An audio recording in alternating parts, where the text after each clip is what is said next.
মামিতে হয়েছে, Mumbai film festival,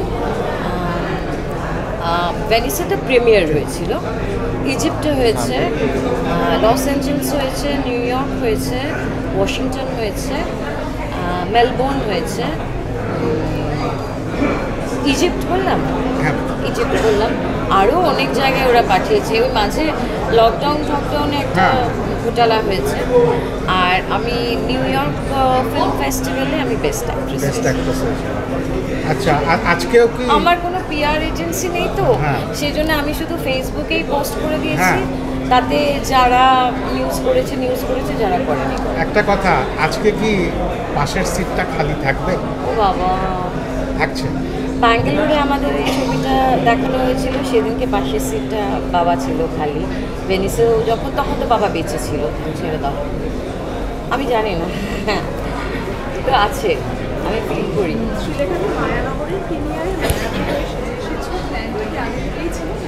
হ্যাঁ, যেহেতু ওই ওয়ান্স আপন আ টাইম ক্যালকাটা মানে একটা ফেরি টেল রূপকথাতে আমরা যখন কোনো গল্প পড়ি, ওয়ান্স আপন আ টাইম, স্নো হোয়াইট, সিন্ডারেলা, তো এটা একটা রূপকথার মোড়কে। তো আমি এই সাজটার পেছনে আর একটা ব্যাখ্যা আছে, যেটা ছবিটা দেখে তারপরে বুঝতে পারবে যে এই সাজটা কেন। আমি কিন্তু নিজের স্টাইলিং করেছি, খুব সুন্দর লাগছে। আমি একটা জিনিস কিনে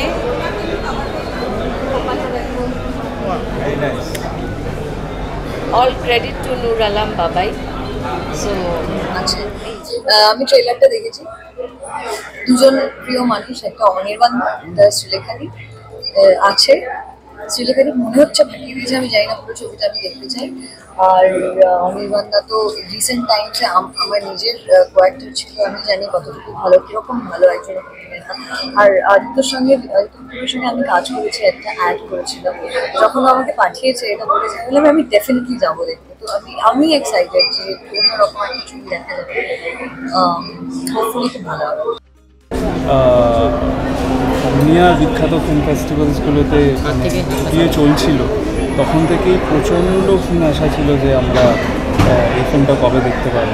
আর ডেফিনেটলি শ্রীলেখা ম্যাম এই ফিল্মে আছেন, আরও অনেকেই আছেন, অনির্বাণদা আছেন, ব্রাত্য স্যার আছেন। Very excited to watch this film. এরকম আরও ছবি যাতে আমরা উপহার পাই as an audience and also as an actor. I would like to be part of this.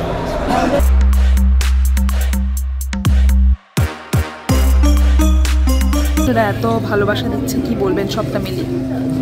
এটা তো আমাদের কাছে অনেকদিন ধরে অপেক্ষা করার মতো ছবি। তখন ছবিটার নাম ছিল once upon a time in Kolkata, এখন নাম হচ্ছে মায়ানগর। এবার আমি চাই যে ছবিটা বেশ লোকের মধ্যে চলুক, কারণ আদিত্য বিক্রম সেনগুপ্ত, ওর ছবি নিয়ে লোকের আলাদা একটা উৎসাহ আছে। এই ছবিটা করেও আমার খুব ভালো লেগেছিল পার্টটা করে। আমার মনে আছে যে কোভিডের আগে এর শুটিং হয়েছিল এবং সেটা খুবই একটা অদ্ভুত এক্সপিরিয়েন্স। সে সরকারিনা হল, থিয়েটার হল, সেটার তলায় আন্ডারগ্রাউন্ডে শ্যুট হয়েছিল এবং ছবিতে ডিওপি, টার্কিশ ডিওপি এবং চেলান, পৃথিবীর বিখ্যাত পরিচালক ডিরেক্টর চেলান, তার ডিওপি, তার লাইট স্কিমিং, লাইট ব্যালেন্স, ওইখানে কী করে করবে এটি আমি অবাক হচ্ছিলাম। এটা এত সুন্দর শ্যুটটা হয়েছিল এবং আদিত্যর ছবিতে একটা মানে ছবিটা এত সুন্দরভাবে করা, সেটা খুব আমাদের মানে আমার এই ছবিটা নিয়ে খুব আশাবাদী ছিলাম এবং আদিত্যর এই ছবি আমি খুব নিশ্চিত যে এটা লোকের ভালো লাগবে। কারণ আমি এই ছবিটা এমনি মাঝখানে কী হয়েছিল কি, অনেক দিন ধরে অপেক্ষা করে করে কোনো লোক বোধহয় কোনো ফেস্টিভ্যাল ভার্সন ইউটিউবে পেয়ে গেছিলো, সেখান থেকে পাইরেট কোনো অনেকে দেখেছে, তাদের থেকেও আমি প্রচুর ফিডব্যাক পেয়েছি। হ্যাঁ, ফলে আমার কাছে এটা এই পার্টটা, এই সিনেমাটা, আদিত্য, গোটা ক্রু অ্যান্ড কাস্ট আমার কাছে খুব আনন্দদায়ক এক্সপিরিয়েন্স এবং আমি মানে নির্দ্বিধায় বলতে পারি এই ছবি লোকের ভালো লাগে। আমি আসলে অনেক দিন ধরে অপেক্ষা করছিলাম এই ছবিটা দেখার জন্য। এর আগে যখন কলকাতায় বিভিন্ন ফেস্টিভ্যালে দেখানো হয়েছে আমার দেখা হয়নি, কিন্তু আমার অনেক পরিচিত সহ অভিনেতা অভিনেত্রী তারা দেখেছেন, তাদের ভীষণই ভালো লেগেছিল এবং আমিও ট্রেলারটা দেখার পর থেকে ভীষণভাবে আগ্রহী দেখার জন্য। ফার্স্ট হাফ কী করে সময় চলে গেল বুঝতে পারিনি, সত্যি কথা বলতে এতটাই মনোগ্রাহী একটি ছবি এবং সাউন্ড স্কেপ ভীষণ ভালো, অভিনয় ভীষণ ভালো। সেকেন্ড হাফটা দেখার জন্য তাড়াহুড়ো করে ঢুকছি আর কি, আশা করি খুব ভালো লাগবে। রবীন্দ্রনাথের ছবি দেওয়া খুব ইন্টারেস্টিং কিছু হবে আমার মনে হয়। আমি আদিত্যদার ছবির প্রথম নায়িকা, যাই হোক আমার মানে কী হয় আদিত্যদার সব কাজ যে খুব দেখা হয়েছে সেটা নয়, কিন্তু আমি তো প্রশংসা শুনেছি। আর আদিত্যদার প্রথম ছবি এত সাড়া ফেলেছিল মানুষের মনে, এখনও সবাই এই ছবির কথা বলে।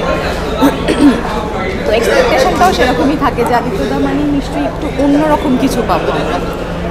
এই ছবিটা নিয়ে কতটা আশা লাগে? যে কোনো ছবি, যে কোনো কাজ যেটা মানুষ অনেকদিন ধরে খেটে খুঁটে করেছে সবার জন্য, সেটা সব ক্ষেত্রেই আমরা আশাই তো করবো না, পজিটিভটাই তো আগে ভাববো, তারপর তো অন্য কিছু। সেরকমই আশা করবো সবার খুব ভালো লাগবে, সবাই দেখবেন, আবার সেই প্রথম ছবির মতোই প্রশংসা পাবে। ক্যালকাটা টু কলকাতা, আপনার তো প্রথমে টাইটেল ছিল ক্যালকাটা, এখন কলকাতা হয়েছে। এই যে জার্নিটা 2021 থেকে 2025, এটার মধ্যে কতটা পরিবর্তন আপনি দেখছেন? আমি তো অনেক আগে থেকেই পরিবর্তন দেখছিলাম, আর অফলেট অনেক ধরনের পরিবর্তন ঘটছে। তোমরা সবাই ট্রেলারটা দেখেছো?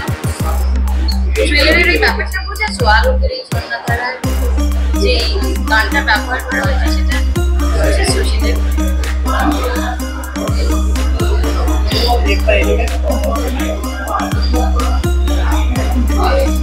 এদিকে একদম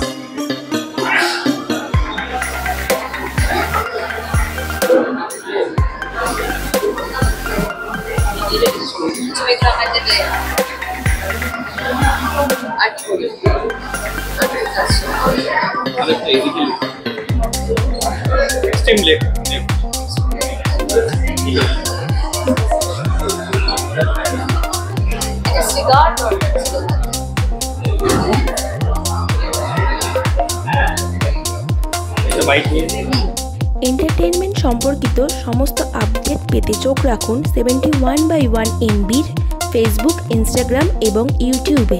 এছাড়াও বিনোদনের সব রকমের খবর পড়তে চোখ রাখুন আমাদের ওয়েবসাইট 71/1MB.com-এ।